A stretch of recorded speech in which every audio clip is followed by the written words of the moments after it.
内在结构决定一切。Internal structure is what matters.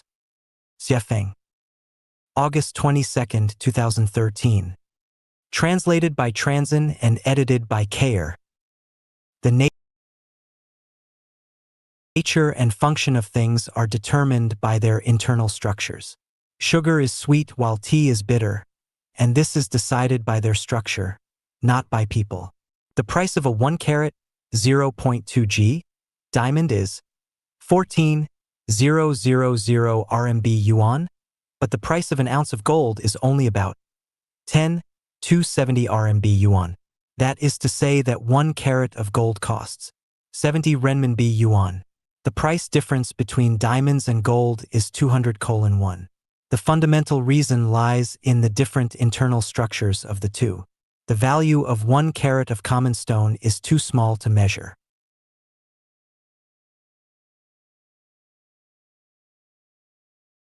The greatest creator, gods and Buddha, angels, bodhisattvas, celestial beings, devils, demons, monsters, mortals, evil spirits, animals, and other life are quite different from one another, and the reason is also because of their different internal structures. Celestials, saints, sages, mortals, laity, laymen, and ignorant people are all humans, but they are unlike each other because each has a different internal structure. It is as with mushrooms that some are nutritious and will feed you, but some others are poisonous and will sicken or kill you. This too is because of their different internal structures. From this we can understand that the role a person plays, the responsibilities that they assume, and the accomplishments that they achieve are completely determined by their internal structure, and not by others or by society. Gems are inlaid into crowns, while cobblestones are not. Thus, we further understand that it is wrong to envy or admire others or to blame social injustice. In any case, we should neither complain, resent, nor loathe having a low social status or position. This is called being content in poverty and devoted to spiritual matters. Since we understand that all things are determined by internal structures, we should then make efforts to change and perfect our own internal structures rather than flattering or currying favor with others, using connections for special treatment, envying and admiring others, complaining and resenting others or our society, seeking magic power or skills, seeking shortcuts or begging for mercy and help, blaming or accusing others for our bad luck, being opportunistic or finding secrets to success. Peaches and plums do not talk, but people come to pick them. The fragrance of flowers attract butterflies. Peonies do not assume their beauty, but people naturally sing songs about them. No matter how flies and mosquitoes dress themselves, people will still detest them. Beggars cannot have refined tastes. Dog meat is not to be served at feasts. Those who lack elegance and good etiquette are not presentable. In short, the internal structure of each thing determines its social role and status. At this point, if someone still complains about heaven and earth or blames others or society for their ill treatment or bad luck in life or finds excuses and reasons to blame others rather than themselves for their failures, then they would have to be either ignorant or just plain stupid. Are you not satisfied with your current situation? Do not find external excuses and reasons, but make sure to look for source causes from your own internal structure. The internal structures of things are determined by their quality. Taking people for example, good intrinsic qualities are marked with diligence, kindness, purity, honesty, integrity, modesty, and open-mindedness, whereas bad qualities are shown as jealousy, blame, selfishness, greed, laziness, arrogance, dishonesty, and narrow-mindedness. A person who does not have good quality can never be smooth and refined no matter how they struggle, be accomplished in their career, or sail easily through life. They may enjoy good fortune for brief times, but not for very long. People who are moving toward heaven through self-refinery and self-improvement should never waste valuable time and energy on changing the external world or on changing their external appearance. They should invest their time and energy into improving and perfecting the non-material structures of their lives and on developing good quality. If their quality is not excellent and their structure is not perfect, then they can never reach heaven. It is the same as with a hard rock. Try as it may, it will never be cherished and valued by others. It must alter its internal structure in order to be valued and loved as a treasure and be applied in the most eye-striking and noble places. 让我们来读无字天书。Reading the book without words. Xiefeng. March 5, 2014. Translated by Transin and edited by Kayer. There are 3 types of books. The first one is with words, such as newspapers, magazines, journals, and other publications, both paper and online.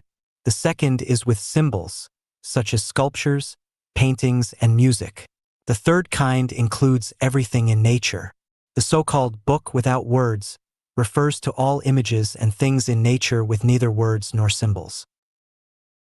The most esoteric of the 3 books is the one without words, but the simplest is the one with words. People with low spiritual natures can only read books with words, but only people with high spiritual natures can read the book without words. What the gods, Buddha, celestial beings, and saints read is the book without words. The 6th Zen patriarch, Huaining, was illiterate but became the patriarch because he could read the book without words. Therefore, if a person wants to become a master, a celestial being, or Buddha, they must read the book without words. Reading things, phenomena, and people is reading the book without words. Let us try to read it. A person with body odor or halitosis, bad breath, might not be aware of it. When we eat garlic or green onions, we do not smell them ourselves, but others will smell them and will know it. The natures and attributes of things give off their corresponding smells. Those who have smelled or eaten durian know it by its smell. We can learn this truth from the book without words. The essence is revealed from the phenomenon. For instance, if we want to know a person's nature, we can learn their internal natural structure from what they have said and done before. Many allusions in Chinese history are full of wisdom, such as the relationship between Su Dongpa and Master Foyan. Su Dongpa always wanted to outsmart Master Foyan, but he never succeeded. Once, Master Foyan told Su Dongpa that he looked like a statue of Buddha, but Su Dongpa replied that Master Foyan looked like a heap of cow dung. To this, Master Foyan just smiled and walked away silently. Su Dongpa thought he had taken the upper hand this time, so he joyfully told his smart sister Su Xiaomei about it when he got home. Hearing this, Su Xiaomei said, "You are utterly defeated this time, because Master Foyan has Buddha in his heart. He sees a statue of him in you, but you have a heap of cow dung in your heart, so you see that in him." Nature reveals what it is. The benevolent see benevolence and the wise see wisdom. A person who is filled with love can feel nature's love and others' love. But a person with no love in their heart can never feel your love regardless of how much you show it. Those who always compliment others have rich and beautiful spirits and souls, but those who always demean, mock, criticize, insult, and attack others, and who always speak badly about them, both to their faces and behind their backs, most clearly have ugly souls and extremely poor spirits. Speaking well of others shows that one is good, but speaking ill of others shows that one is not. Flowers always emit lovely fragrances wherever they are, but dog droppings always give off undesirable stench in spite of their surroundings. One who accuses others of heresy exposes that they themselves are heretical. As with Su Dongpa, he had cow dung in his heart, so he saw Master Foyan as such. Therefore, people should not care about others' comments and judgments. Flies and mosquitoes will consider you disgusting because they are disgusting, but butterflies will find you beautiful because they are beautiful. An artist painted a picture which he believed to be fairly good, but he wanted to know how people would react to it. So he left his picture in a public place with a brush and some ink next to it and wrote on top of the painting, "Please point out any faulty strokes in this painting." At day's end, he recovered his painting, but the painting was completely different. Each stroke was criticized as being faulty. The painter was so sad and distressed that he barely slept that night. But the next day he painted the exact same picture as before and took it back to that same public place. Except this time he wrote, "Please point out the superb artistry of this painting." At the end of the day, the painting was again completely different, except that now all the comments described its elegance and beauty. He sighed with emotion. The good or bad of the painting was determined by the viewer's state. Beauty is in the eye of the beholder. Quantum mechanics also explains the same principle. The movements of fundamental particles are decided by the consciousness of the persons watching them. The Japanese scientist, Masaru Emoto, found that the structures of pure ice crystals can be shaped by the mentalities of people observing them. If the observer's heart is full of love, or if the freezing water is exposed to positive emotions, such as love or gratitude, or to music, prayers, or art, the ice crystals become symmetric and perfect. But if the observer's heart is filled with hate, or if the water is exposed to negativity such as mean words or destructive images, they appear very disorderly and irregular. Therefore, we should not be affected by others' comments about ourselves, or we will be fooled. The Pygmalion or Rosenthal effect on psychology illustrates this point well. People develop in line with others' suggestions and expectations. We must only be committed to ourselves and ignore other people's comments in order to live out our own lives. If someone accuses you of being mentally disordered, just smile and do not get upset, for it is they who are mentally disturbed.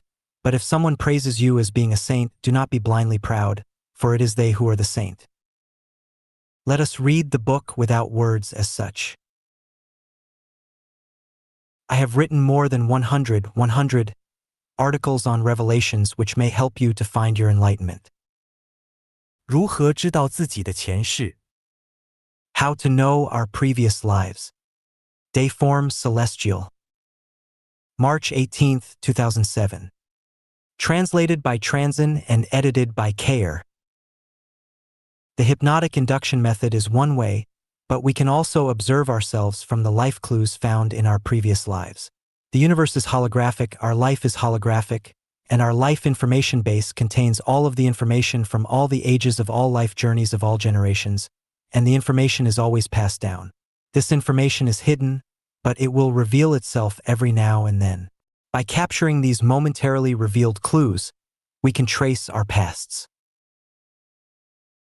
Understanding the life characteristics of 36-dimensional space is conducive for us to understand more of our previous lives.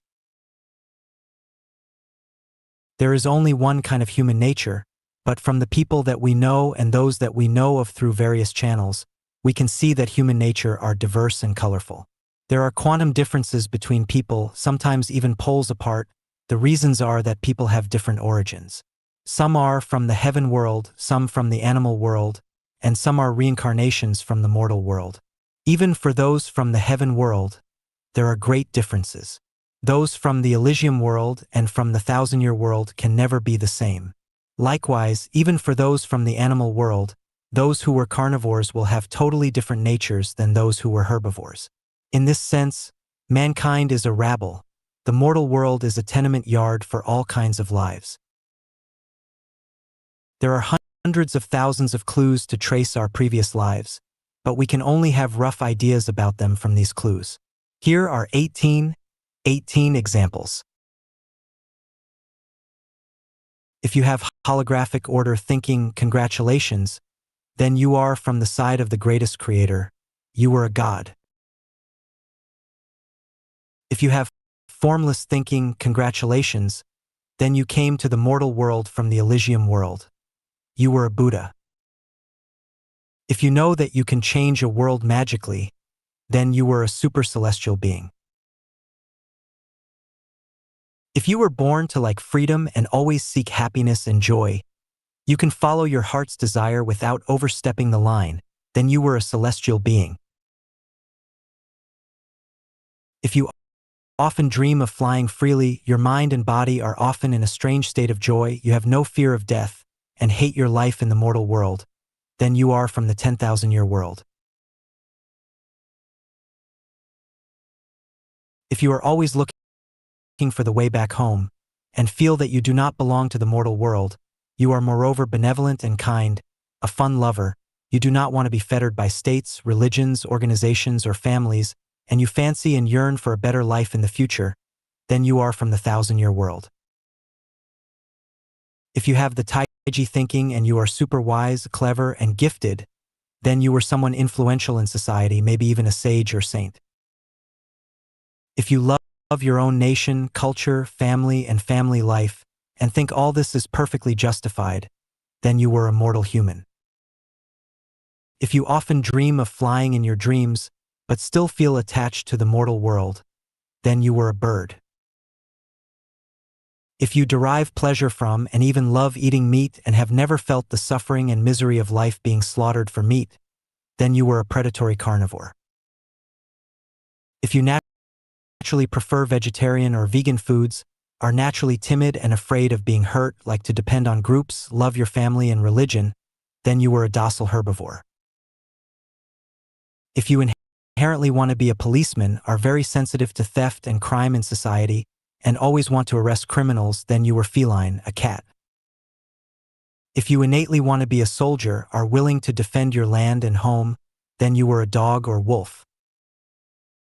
If you naturally prefer to take, embezzle, and steal, then you were a mouse or other rodent.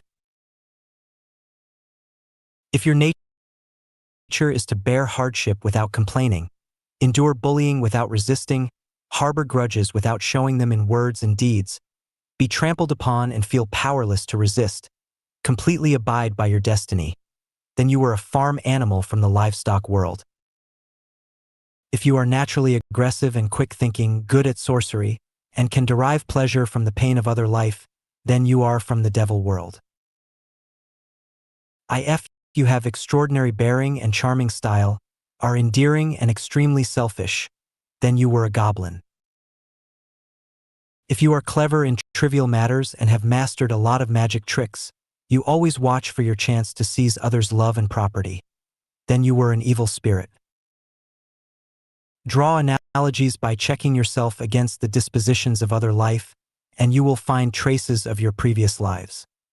Note: life in the inflamed layer, the frozen layer, and the netherworld usually do not directly enter the human world.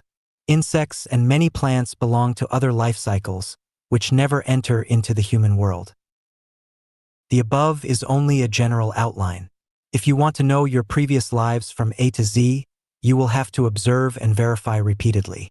Like attracts like, you can also find your shadows of the past from those people with whom you associate most often and most closely. After reading this article, some people may be excited, but others may be angry. Please calm down, because what you see is your past, not your present. No matter what you were in the past, you are now a human. After you know the coordinate system and your coordinate point, you will have a clear idea of the direction and destination of your life's evolution. If you think this article is bullshit and nonsense, just take it as a fun game. Please refer to the next article. How to predict your own afterlife. 如何推测自己的来世？ How to predict your own afterlife. Dayform Celestial. March 19, 2007. Translated by Transin and edited by Kayer. Everything has the ability to move and develop, and this includes life. When we see a pregnant woman, we know that she is conceiving life. She is having a baby. After the baby is born, we know that it will gradually grow up, move from childhood to adolescence, youth, middle age, and old age. After spring, we know it will be summer, fall, and winter. As long as we know our situation, we can predict our life state in our next phase. To speculate about your afterlife, you first need to understand the non-material structural state of your life. You cannot see your life's non-material structure with your naked eyes. The only way to do this is to examine your own consciousness. You can predict your afterlife according to the characteristics of your own consciousness. Consciousness is the essences of life. Different consciousnesses determine different life states. Some days ago, Foshan Celestial and I went to enjoy a terrace in Yuanyang, Yunnan. When we went deep into the village and I saw how some elderly Hani people were having hard lives, I asked him, "These elderly people have suffered in this valley throughout their lifetimes. Will they continue to be here in their afterlives? They should leave this valley." Foshan Celestial replied, "They will continue to reincarnate here because they have no other place or world in their consciousnesses unless they desire to leave this valley and learn about the outside world." This answer reveals the secret of reincarnation. Consciousness decides existence. To an individual life, what is not in consciousness does not exist. What is wanted to be exist, it must exist in consciousness at first. As the French philosopher René Descartes put it, I think, therefore I am. Why do I have the nerve to say that I can guide Chanyuan celestials to the celestial islands continent? Because I keep infusing the content of it into them. When they understand all the details about it, especially the characteristics of life and the lifestyles of the super-celestial beings there, and gradually clear away other consciousnesses, they will undoubtedly go to the celestial islands continent in their next lives. This is scientific truth. It is meticulous and exact. So, how can you predict your own afterlife? You must read and fully understand life's 18 qualities in humans, beings, and life first, and then you will know. People look alike in appearance, but they are very different deep inside. At the same time, you can check your faults by referring to the Supreme Book of Rewards and Punishments. Here are seven suggestions. If you have killed many dogs, then you will be a dog in your next life. This is karma and exact. You can make analogies for other cases. If you have murdered a person, then you will inevitably go to the hell world, the inflamed layer or the frozen layer. Divine's punishments, though slow, are always sure, with big meshes, yet letting nothing slip through. If you have abused life, then you will definitely go to the hell world, the netherworld. You reap what you sow. If you oppress the good and kind, swindle and cheat, steal and loot, then you will go to the animal world. As you sow, so shall you reap. If you love freedom but are still ignorant, then you will be a bird. If you owe too many debts that are left unpaid, then you will likely go to the livestock world. If you are kind and hardworking and love your family, culture, and state very much, then you will continue to be reborn as mortal human. Remember the warnings and teachings of Jesus Christ. If you leave a penny of unpaid debt, then you cannot leave the place where you owe it. If you have unfulfilled wishes, then you will return back to the mortal world. You will have to investigate into your past lives. Do not assume that if you forget something, it will just go away. Make a careful list of your wrongdoings from the Supreme Book of Rewards and Punishments. If you find some, do not just let them go, but learn to compensate. Here are six suggestions. If you have harmed animals, henceforth love them. If you have harmed people, henceforth love them. If you owe someone emotionally, pay back the emotion. If you owe debts, pay back the debts.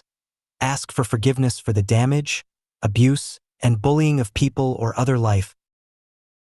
Do merits as far as possible and do merits according to the teachings of Buddha. Do more formless almsgiving.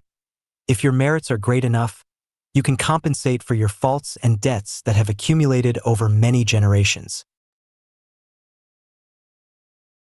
If you have a clear conscience and have paid back the grace of your parents and nature, and if you do not owe a single debt to any person or animal, then you will be free to go to heaven in your next life. Those who talk about spirits, deities, fortune, and disaster, lose nature, are sneaky, speak voices dripping with sarcasm, resort to sorcery, and talk nonsense will become ghosts, demons, and monsters. We can just look at the variety of fruits and flowers that we see.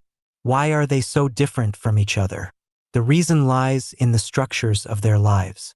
Their different life structures are the differences of their entities, and in the teachings of Chenkuan Celestial, their forms and uses will be different.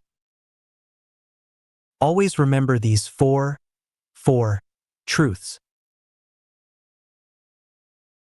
If you eliminate the concepts of family, nation, culture, and religion from your consciousness, are fond of freedom, happiness, and joy, have repaid all your debts in the mortal world, and have done merits, then you will go to the 1,000-year world of heaven. If you often dream of flying and are in a state of joy without having sexual contact, then you will go to the 10,000-year world of heaven. If you possess Buddha consciousness, then you will go to the corresponding Elysium world.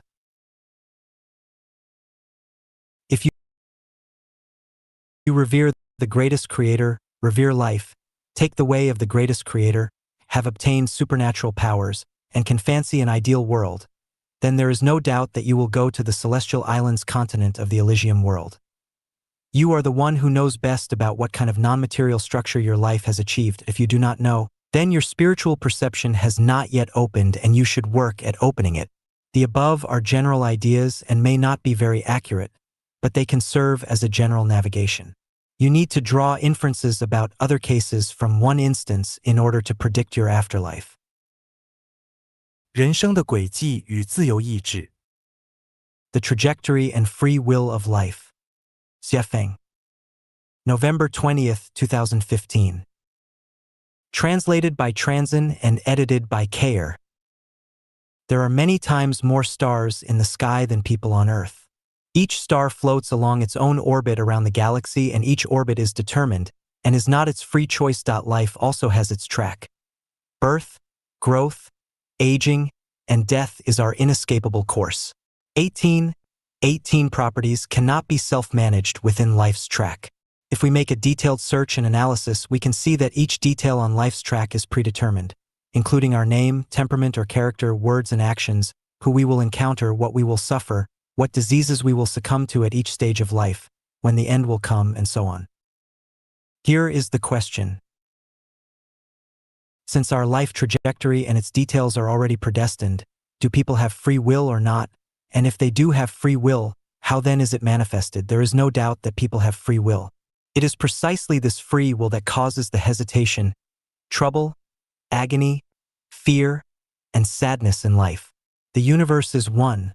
The universe is holographic. The universe is a big play. Everything that happens in human society is a single episode of the big play of the universe. Everyone is an actor on this big stage of life and performs in strict accordance with a predetermined plot and is playing their role in this prescribed scenario. The hesitations, troubles, agonies, fears, sadness, and other psychological feelings in life result from the conflicts and contradictions between each person's free will and their role in the play. You are asked to play a mouse, but your free will wants you to play an elephant. You are asked to live in a thatched cottage, but your free will wants you to live in a 5-star hotel. You are asked to cooperate and serve a certain person, but you attempt to make them cooperate and serve you. You are asked to grow vegetables, but you hope to make a spaceship. You are asked to do good or evil, but you choose to do the opposite, and so on. This is the conflict between your role in the play and your free will. Whenever the arrangement of the play is contradicted by free will, hesitation, trouble, agony, anxiety, fear, worry, and sadness will take over. If your free will agrees with the arrangement of the plot, you will feel peace, joy, happiness, and blessings in your heart and feel free. The highest realm of self-refinery and self-improvement requires you to eliminate your self-persistence and to become free from ego. It is only in this way that you can unite with Tao. Then, when you do that, you will attain the spiritual state of an immortal. Here is another question. Since everything is predestined, what is the value and meaning of struggling and making efforts? First, the so-called struggling and making efforts are barely more than nonsense. When a program is determined, the role to be played is determined and one's so-called struggles and efforts are determined. That is, you will have to struggle and make efforts because a series of things will force you to. It is decided by the non-material structure of your life. Your character and temperament will force or encourage you to struggle and make efforts. This is determined by the self-state. It is not that I want to struggle and make efforts, but my character and the things happening around me and their ramifications prompt me to do so. This is described as, many things are not in charge of our hands in this world. Every person yearns for a better future and to go to heaven. So who can eventually achieve their most beautiful dreams? Also, now that everything is predestined, what is the point of personal yearning? This involves some of the programs of the play of the universe. The play of the universe has destiny and variables. The plot of the play is destiny. Who shall play which characters in the play are variables. If you play well, you can constantly play the role more according to your free will, such as to play in heaven. If you play badly, you will play a role more deviated from your free will, such as to play a demon in hell. Who then will go to heaven? Anyone who can play the role in accordance with the established plot of the play, free from self-persistence and free from ego, will go to heaven. But anyone who has conflicts with the arranged plot, that is, whose self-conscious is too strong and is unwilling to play the role, will end up in hell. We can find such a secret from this. Going to heaven or hell has nothing to do with the role you play, but everything with how well you play it. For instance, from most people's perspective, Adolf Hitler should definitely be in hell, but from the plot of the play of the universe, if he played his part very well, he would be in heaven. No matter what your role is, an emperor or a thief, as long as you play it well, your reward will be to go to heaven. If you do not play it well, you will be doomed to reside in hell. So, how does one know whether they are playing well or not? Here is a very simple validation method. Namely, no matter what role you play, be it one with much pain and suffering or one that enjoys happiness and pleasure, be it a role to ride the whirlwind or one to suffer the commonplace. If you can stay calm, be happy and joyful, free from hesitation, trouble, agony, anxiety, worry, and fear, but with gratitude, then you have played well. Otherwise, you will have failed the role. Those who have mastered the essence of the teachings and instructions of Buddha understand that self-persistence is the biggest obstacle to the Elysium world. Self-persistence is the result of a strong, free consciousness. If you do everything according to your own ideas and wishes, if you always believe that yours is a just cause, if you always insist on your own views, if you always know that you are right, then you cannot play the arranged plot of the play very well, and you will be miserable and unable to be rewarded with the Tao of heaven. Take things as they are. Associate with others by following your predestined relationships. Acting in accordance with your nature and taking advantage of opportunities is the best way to play the role. 雪峰释缘 The interpretation of predestined ties. Xiefeng. May 28, 2012. Translated by Treasure and edited by Kayer. Tie. A bond of information that will reconnect two lives in the future for favor, disgrace, or injury. Once you get a tie, it must be ended, otherwise their attractive force will be inescapable. Predestined ties. Potential energy accumulates from the attractive forces between lives. It circulates in infinite space and eternal time until it reaches the point where it transforms into kinetic energy, releases it, and then causes the attractive force to disappear. Favorable ties. The information to be processed that remains in the negative universe which result from the love and honor between lives who bless each other and are eager to reunite. The information will never disappear until these wills are realized and the ties end. Good karma. One life gives another life a sincere blessing and a favor that will cause a corresponding gravity to return in the future. Evil karma. The hatred and debt between lives which never disappear until the hatred is settled or the debt is paid off. Worldly ties. All the information left and all the debts owed in the mortal world are called worldly ties. Marriage ties. The love-hate relationships between husbands and wives are called marriage ties. Celestial ties. A bond with a celestial being is called a celestial tie. End ties. End ties are when all debts are paid back. Following predestined ties. According to the arrangement of the universal scenario and plot, accept and play the assigned role with pleasure. Ties are kinds of invisible meshes which are established between lives. Divine punishments are slow, but always sure with big meshes, yet letting nothing slip through. Once getting a tie, it must be ended, otherwise you will be unable to escape their meshes. Worldly ties must be ended in the mortal world, heavenly ones must be ended in heaven, and hellish ones must be ended in hell. Ties are attractive forces. Those which are not ended will stay in tow forever, no matter how far apart in time or space, and they can never be escaped. Anyone who wants to go to heaven must end all ties in the mortal world as soon as possible, whether they are good karma, evil karma, favorable ties, or marriage ties. As long as there are the ties, it is best to end them as soon as possible, otherwise you will be unable to leave the mortal world, and will have to reincarnate back into the mortal world of samsara to end the ties in future lives.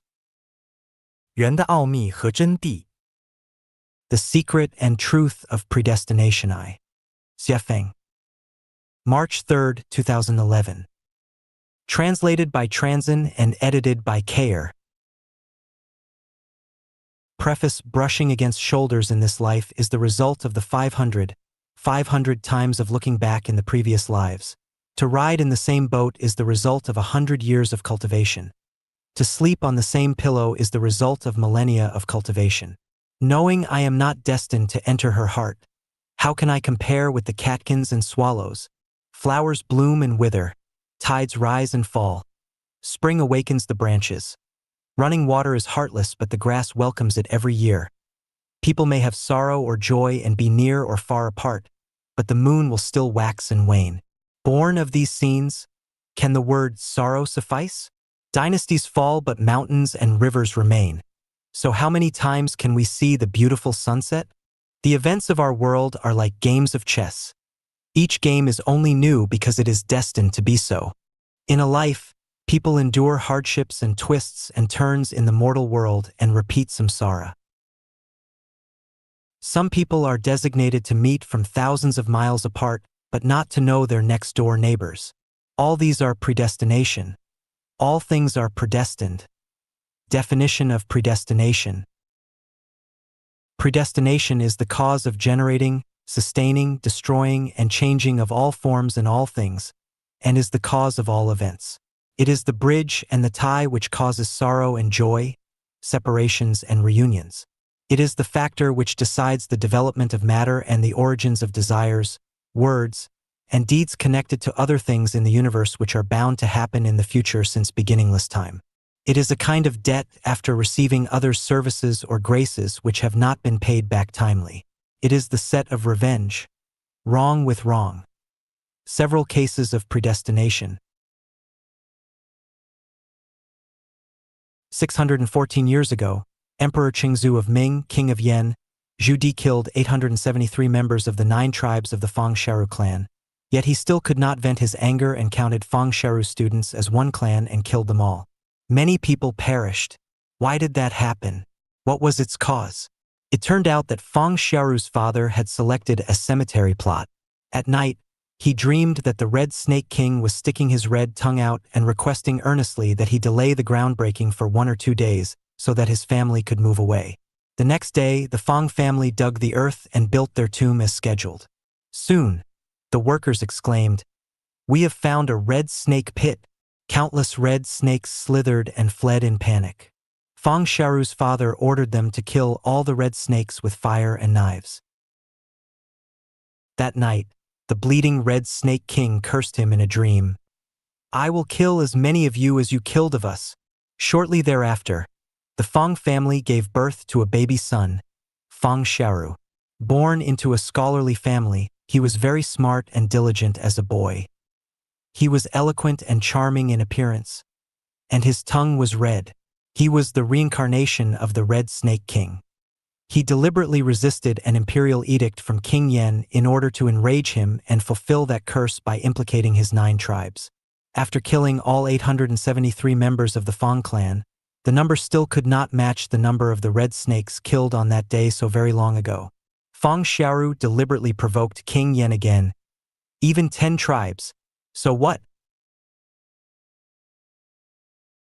The king then had all of Fang Sharu's students put to death, and the Red Snake King finally got his revenge. In the ancient times, there was a prince who was very handsome, intelligent, and well-educated, and whose closest friend was a young man of equally excellent and outstanding virtues. Like the two would discuss state strategies, compose poems and couplets, and toast the moon together. They discussed everything under heaven and were very intimate. One day, they went out for fun and met a girl who was unspeakably beautiful, cultured and decent, well-versed in lyre playing, chess, calligraphy and painting, a matchless stunning beauty throughout the whole country. After a period of time, Both the prince and the young man confessed their love to the girl, but in the end she chose the common young man rather than the prince. The prince fell into an abyss of depression and pain and went to see the most accomplished and eminent monk to ask him why this happened. The monk resorted to magic and presented the following view to the prince. On a beach, a beautiful naked woman laid motionless. A man came to the seaside and saw her. He approached her and placed his hand to her nose. Evidently, the woman was dead. He turned and walked away. A moment later, a second man arrived. He also saw the woman, and as the man before him had done, he examined to see whether she was alive, but she was indeed dead. He then removed his jacket, covered the woman, and went away. After a while, a third man came.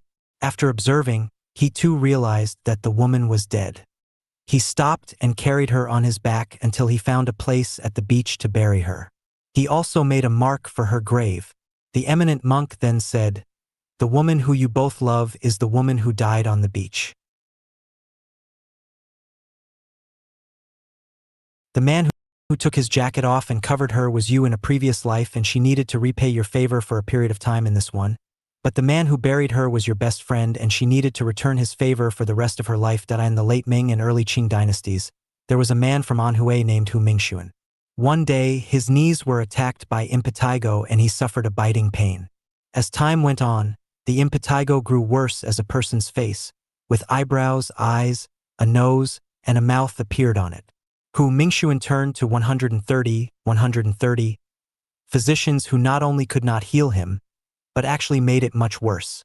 On December 7, 1651, in a dreamy state, Hu Mingxuan faintly heard a voice coming from the impetigo on his knees. "I am Liu Xiaorong from the Liang dynasty of the Five Dynasties, 906 to 923. You killed me in the Luoyang Palace. Today I come to take revenge. How can physicians cure you? Confess your sins to Buddha and perhaps you will be remedied." After Hu Mingxuan woke from the dream, he stopped seeking physicians for help and swore to confess and to copy the Buddhist sutras. At first, he could stand up with the support of a cane, then he could stand and walk. Eventually, he healed without taking any medicine. After more than 700 years, the soul was still looking for his enemy for retaliation. In the time of Buddha Sakyamuni, an elderly man wanted to be a monk. It is important for a monk to have good spiritual roots, so Sakyamuni asked his arhats, disciples, to see if this person had good ones to decide whether he could be a monk. All the arhats shook their heads after seeing this man and agreed, "No good roots." Arhats could only see 500 cycles of life and found that he had never had any relationship with Buddha during those 500 cycles, so he did not have good roots. Sakyamuni then examined the man and proclaimed, "In the beginningless time, he was a woodcutter. He came across a tiger in the mountain and was so scared that he climbed up a tree and cried out, 'Namo Buddha.' From his cry of 'Namo Buddha,' today his good roots appeared. Sakyamuni ordained him, and he later rose to become an arhat himself. In the Shu kingdom, there was a bully named Guojingzhang. One day he was drunk and hit a poor man, Zhaoan, with a wine pot. The mouth of the pot smashed his head and killed him immediately. Guojingzhang gave Zhao and Sun a lot of money to help conceal the matter from the law. Soon afterward, Guojingzhang's head grew a sore about 3 to 4 centimeters deep, like the one where the pot had hit Zhaoan.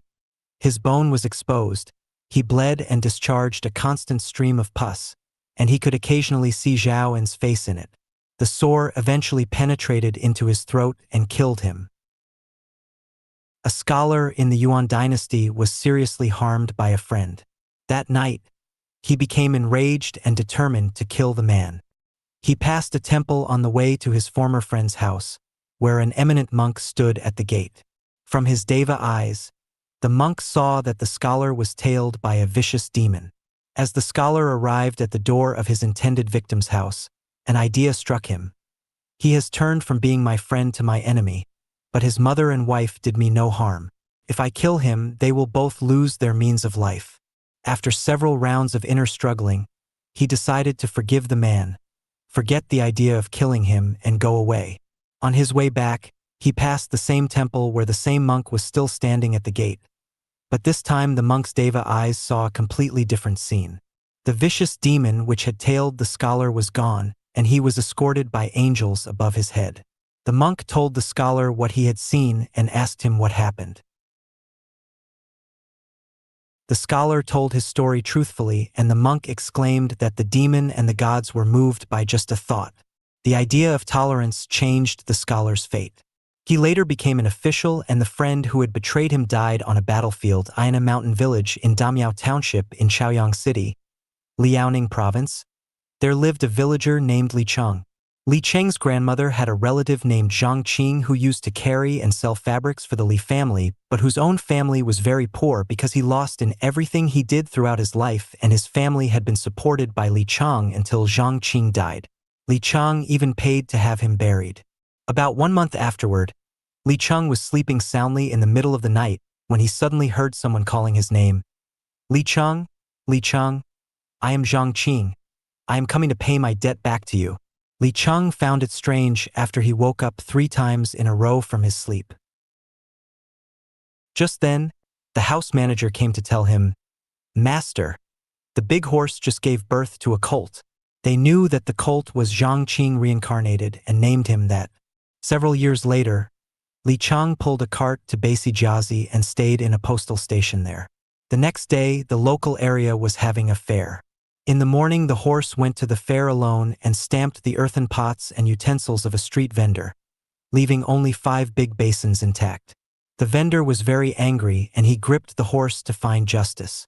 Li Cheng was informed that his horse had made trouble for him and went to the fair to apologize and promise to compensate the vendor for his losses. Li Cheng yelled, Zhang Qing, what is wrong with you today?" The vendor wondered why the horse was named Zhang Qing. Li Cheng told him about Zhang Qing's home and his reincarnation into the horse. The vendor said, "I knew Zhang Qing. I bought some fabrics while he was alive and I still owe him money." He then calculated his losses from the daily wares, and the value was exactly what he owed to Zhang Qing, so the balance was even. They all understood why the 5 big basins were left untouched. Yuan Liao Fan, the author of the 4 Lessons of Liao Fan in the 16th century, was from Jiashan, Zhujiang. When he was young, a fortune teller predicted the good and bad fortunes to come in his life, including his rankings in the imperial examinations, his official titles, that he would not father a son, and when he would die. Later, many things were fulfilled accurately just as the fortune teller had predicted. Every day he became increasingly idle, knowing that his fate was predestined and that everything would come along automatically. Then he met Zen master Yungu, who told him, "Fate is created by the self and blessings are sought after by the self. Pursuing it in a correct way, attaining it, depends on your destiny." He began to understand that fate could be changed and became determined to amend his faults. He became tolerant of others' wrongdoings to him and committed to doing good with the greatest determination and perseverance. Surely enough, the original predictions lost accuracy after he decided to change his fate. Not only was he promoted to higher offices, but he also fathered 4 sons and survived a full 16 years longer than had been predicted. 人的奥秘和真谛 The Secret and Truth of Predestination to Xiafeng. Translated by Transin and edited by Kayer.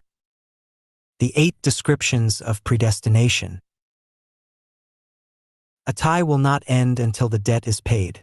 Once a tie is formed, only its resolution can dismiss it, and with that, it